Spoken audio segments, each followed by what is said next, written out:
You are watching PowerNation. Want to see us tear the doghouse off this old Chevy? Oh, crap. Rip up the carpet searching for rust? Ugh. Here's our first patch panel. What do we find?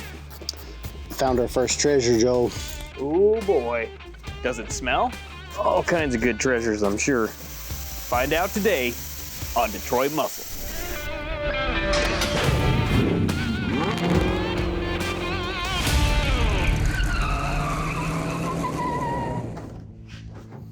You got it? Come on, baby. Yeah. It's like Rose didn't want to let go. Since I was knee-high to a grasshopper, as some Southerners would say, I've always wanted to build a Tri-Five Chevy. There's just something about them. The chrome, all the many different ways that you can put one together, class and elegance, and they're elevated no matter how you build them.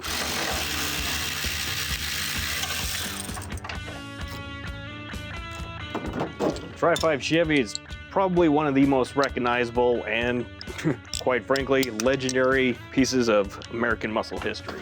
And it's almost a shame that we haven't done one yet.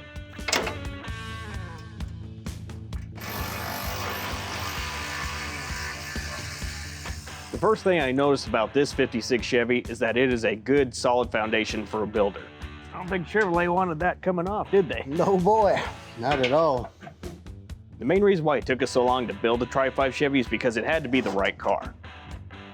Anytime I'm choosing a project car, ideally I'd like to find something that's complete, not missing any glass or trim or any of the mechanical pieces. That way you can individually inventory everything, so when you go to put the car back together, you know where everything goes. Bag and tag. But that's the good thing about Tri-Five Chevys. There's so much aftermarket support, you can go pretty much in the direction you want. And go. Come on, baby. It looks so much different with the front bumper already, man. Mm-hmm. For years, we've been chomping at the bit to build ourselves a Tri-Five Chevy, and now, here she is. Yeah, she might be missing her face, but if you ask me, she's still quite the looker. This is our 1956 Chevrolet 210 sedan that we have dubbed as Project Shell Shock, a staple of the hot rodding community if there ever was one. People have been known to build these cars in every which way but loose. Gassers, street rods, hot rods, you name it. If there's a way to build a car, someone has built a Tri-Five Chevy in that manner. Well, obviously this is a nice car, guys. Garage kept and appears to be rust-free. Some purists would prefer that we don't even touch this vehicle. But there's a couple of things you might want to know. Starting with number one, the engine is not a numbers matching engine for this vehicle. Number two, this is not the original paint, as the prior paint work is starting to show its age. And number three, this car is not a Bel Air. So this gives us an opportunity to do anything that we want to this vehicle without sawing the horn off of a unicorn. And on that note, our first order of business is getting the body off the chassis. You know, growing up, it was always my dream to work on a Tri-Five Chevy. It's always iconic to me.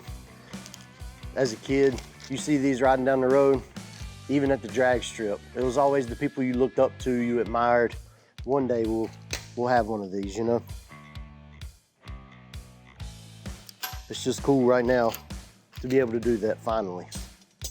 Did you ever think you'd be working on one of these like this? As a kid, you know? I mean, And I always wanted to. yeah.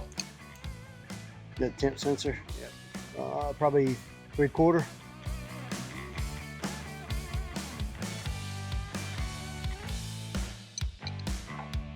Never mind, Brian, it came out on its own. I never get that lucky. Usually they just break off. You just gonna leave that on there? You want me to label it? Nah. Pretty obvious what it is, right? Yeah. All right, big guy, you want to do the honors? Yes, sir. Going up.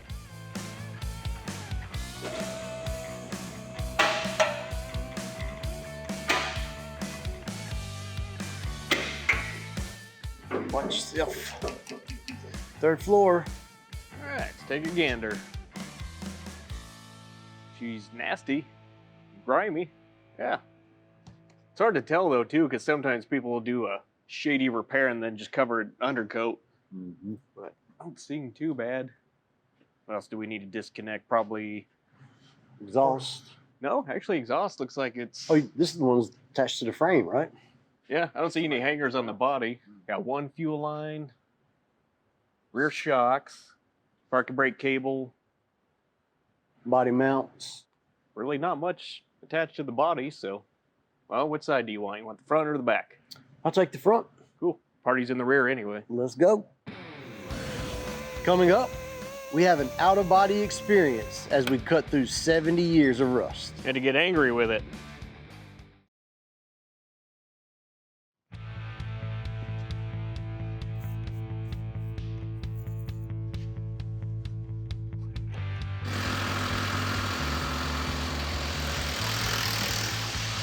Wow. Didn't sound too happy there, my friend. Yeah, GM did not want those coming off. Look at this bolt right here. A little worse for wear. Probably had another 100,000 miles left on it. This is crazy.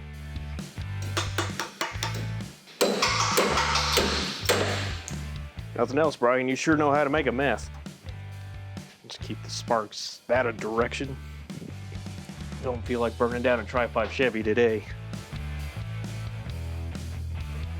Now, in our original chassis, the rear shocks mounted to the leaf spring plates and the underside of the body, which makes them a little bit more flimsy when you're launching off the line. It's amazing how much of this little stuff will just get in the way when you're trying to pull a body off a frame. A lot of times you don't even realize it's hung up till you're hung up. One cool thing about these old Tri-Five Chevys is based on where the car was manufactured, you may have either gotten a one-piece or a two-piece chassis. Now in this car in particular is a two-piece chassis, and you can tell by the welding seams near the rear axle. But if it's a one-piece frame, or as a lot of people call them California frames, it would be seamless. But contrary to popular belief, you may have a California chassis, but that doesn't necessarily mean that the car was manufactured in California. A big reason why the majority of frames that came out of California were one piece is because they wanted to make them more structurally sound because of all the salt from the beaches. They also added a little extra undercoating just for a little bit more insurance. But regardless if you had a one-piece or a two-piece chassis, they all came as a box frame, meaning no C-channel. And back in the day, that's why these chassis were so popular in drag racing, because they were some of the strongest out there. But technology has come a long ways in 70 years. One down. One down.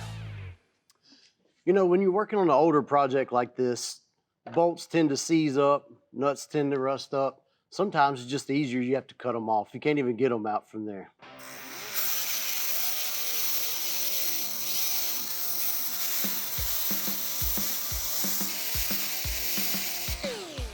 Wow, Joe, being stubborn.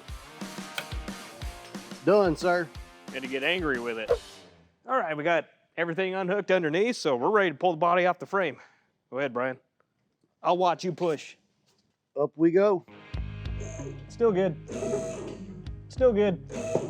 I hear something. Yeah, we're leaking antifreeze in the front too. Ah. Classic. Well.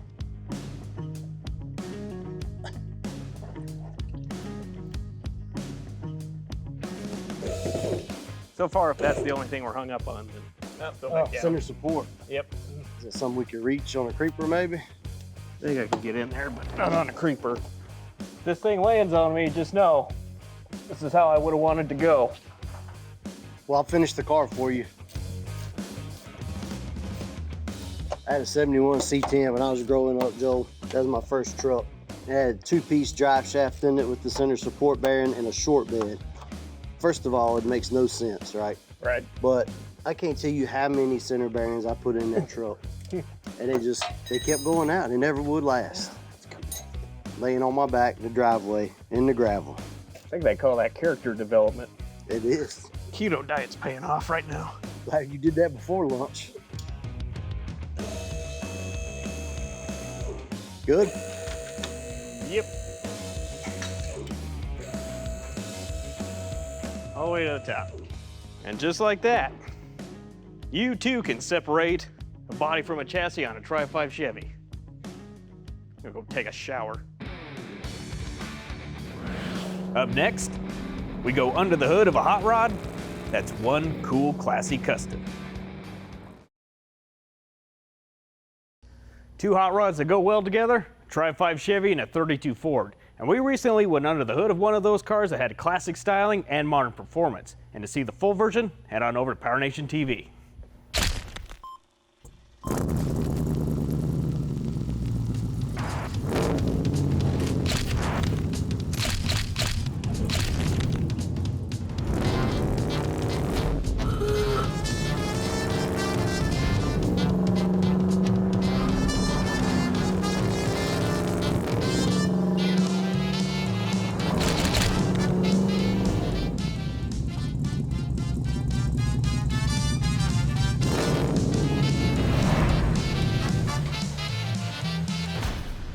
PowerNation Under the Hood is brought to you by Summit Racing Equipment. Hot rodding was born out of rebellion. This Deuce Coupe defies authority. Mr. Brad, that is one pretty little 32. How you How you doing, brother? Thank you, man. In here. Thanks for that cool car you brought in here, man. I was afraid it might blend into the background, but looks like it's standing up pretty good. Oh, man, she's a looker. That paint job looks like you could walk off in it, man. Yeah, that's many, many hours and raw hands and wore out buffing pads and a lot of sweat. Oh, it shows that you guys put some effort in that thing. Yes, sir. Man, I don't know if you can get any cooler than a 32 Ford. No, no way, especially chopped, black, a lot of horsepower. That's where it's at. With the chop on this thing, how much did you cut it? That one's 3.5. That's 3.5 square, right? That's square on this one, yeah. Yeah, sometimes they'll do a little more in the front, but this one's a square chop. How hard was it to fill in the roof? Yeah, that's quite the task too. That's one of those panels that you think it's flat until you try to make it, and it's And it's a only slight dome is way harder to do than a heavy dome. It's only like a panel that's 4 foot by Yeah, 3 foot. yeah. Sometimes you got to have an assistant. Yeah. You know about that? All the time. All the time. Now, looking at this thing, the bright work, there really isn't a whole lot of it. Mm-mm. And that's not just regular chrome either, is it? No, it is. It's all nickel plated. Nickel. A lot of the stuff that is normally bright work on a lot of these cars, we did in a satin black, just to break it up, not put too much nickel on it, but at the same time, not everything be gloss. I know it's a 32 Ford, but it has that modern feel to it. You know, It ties in with the drivetrain a little bit and some other suspension parts that we tried to do a little bit upgraded, but still keep the car very traditional. Oh, it's got that iconic traditional look to it for sure. I like the rubber step. Was that to keep from somebody messing up, stepping on that pretty black paint job? Yeah, it's a lot less maintenance. You don't have to worry about the rock chips, stuff like that, but also that traditional look. Keep that traditional tied in. Yeah, the car's supposed to have that from back in the day. Yeah. What's the deal with the wheels? I was thinking that was round at first. Yeah, no, those are ovals. We got that idea from a picture we saw of a 59 Jaguar race car. We actually put the center caps together using a 68 Camaro disc brake cap and then a 65 Riviera knockoff. How'd you come up with like the recipe of, oh yeah, we just need a Riviera? It was extra parts laying around in the warehouse. So we just threw it all together and seen what worked, and it worked. I gotta check out this interior now. Wow, it's black in here too, man. Yeah. Getting into one of these cars is a little bit different than most It is people different. think. Yes, sir. You know, it's like a procedure. You gotta like back into it. Getting out's a little trickier than getting in, but push button start. What's that gauge cluster? That's a 50 Olds. Dakota Digital redid them. I like this thing, man. I like it a lot. That shut pretty easy. That's the way it's supposed to be. It's simple, but it's unreal how many cars out there that people is you just like gotta double back, slam it. But Yeah, well, it's unreal how many hours it takes to make one shut like that too. Right. That's a lot of adjustment and getting things right and dialed in. yeah, you can have it done in a weekend, right? Sure. Yep. Now I've gotta ask. I gotta see what's under the hood, man. That's probably the diamond in the box right there. Is it loud? Yeah, it's loud. Is it powerful? Yeah, it's powerful. Well, we need to see it Yeah, for sure. all right. Let me get out of your way. Yeah, let me get this. Nice and easy. The suspense is killing. Well, so that's not what I was expecting. No, That's not. no, I don't really know that there's any more out there in a 32 that would have a supercharged LT4. So it's making how much? Should be right around 680, And it weighs probably 2,300 pounds, Oh, 2,400 pounds. slingshot. Yep. Have you had it at full feels- throttle? For just a couple of seconds. I think Yeah, that was about all I wanted. I Yeah. could see it Yeah. for sure. The first time it reacts way different than what you were expecting, so it was surprising. Yeah. But What about this you tank up here? that I made that out of 1/8" aluminum, and to match the blower cover, and that is for the supercharger. That's the cooler. It runs through the intercooler that's mounted in the grill and circulates the water through the. You made supercharger. that was flat metal. That was flat metal, and I shaped it, and machined bungs to weld in here. I bought the cap, then I machined the Got plate. by something like the metal, right? Yeah, that was easy. So just ordered one, Temu probably or something, who knows. But machined the front of it to match the top of the supercharger. It's the complete package, man. Like 32 is traditional, but what you've done to it is kind of untraditional. But man, you've knocked it out of the park. Thank you. Appreciate it. No, thank you, man. This is awesome. Well, we'll go for a ride. We're done here. See you guys later.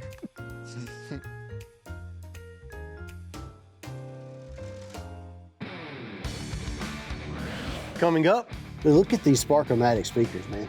We go digging through a treasure trove of the unknown. Uh-oh. For the first time in 70 years, the body and chassis on our old 56 Chevy are no longer one unit. But I promise you, it's all for a good cause. We're gonna literally be quintupling the horsepower that this car came with from the factory. And in order to do that, we're gonna need some serious reinforcements. We notified the guys at Checkered Racing of our lofty goals for our old shoebox Chevy, and they came through with this custom, reinforced, tailor-made chassis. It comes with everything we're gonna need to handle all the horsepower and torque output that this thing's gonna rip down the track, including ladder bars, a 9-inch axle with a back brace, custom box-in reinforcement in each corner, welded-in tubular cross members, 4-wheel disc brake conversion with drilled and slotted rotors and polished calipers, and some QA1 Chromastar adjustable rear coilovers. Now, our old chassis was plenty strong enough to handle the horsepower of this inline 6, but don't count out these old Stowbolt 6s. They're a pioneer of automotive engineering, if you ask me.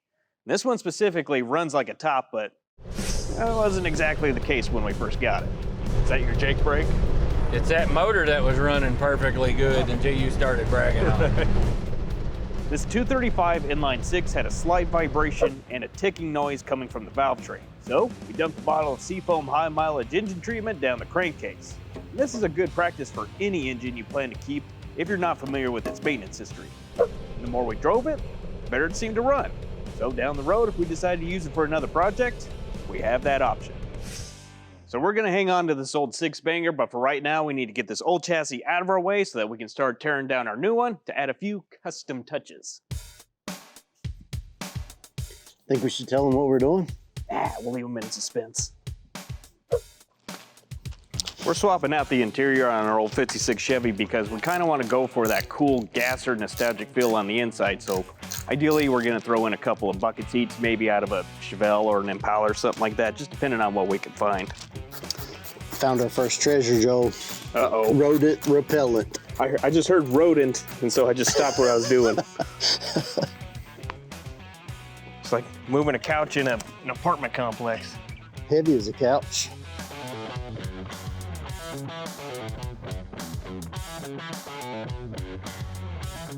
There we go.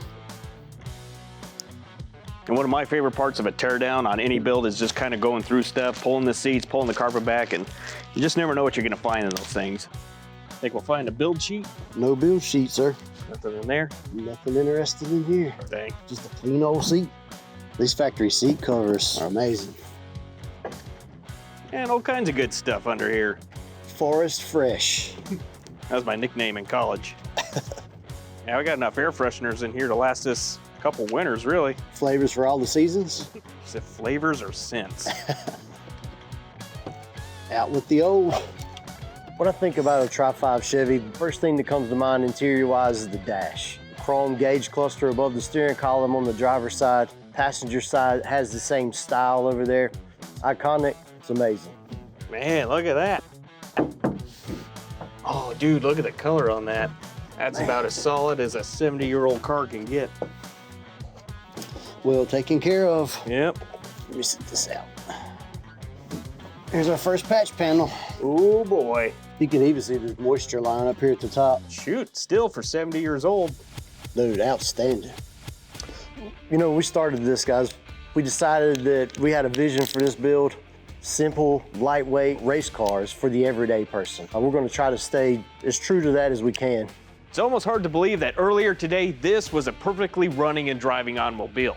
But now our 56 Chevy is a shell of its former self. But we're not done yet. We've got to address a little bit of rust and shore up the firewall. But once that's done, we've got some plans to make this one of the baddest gassers on the planet.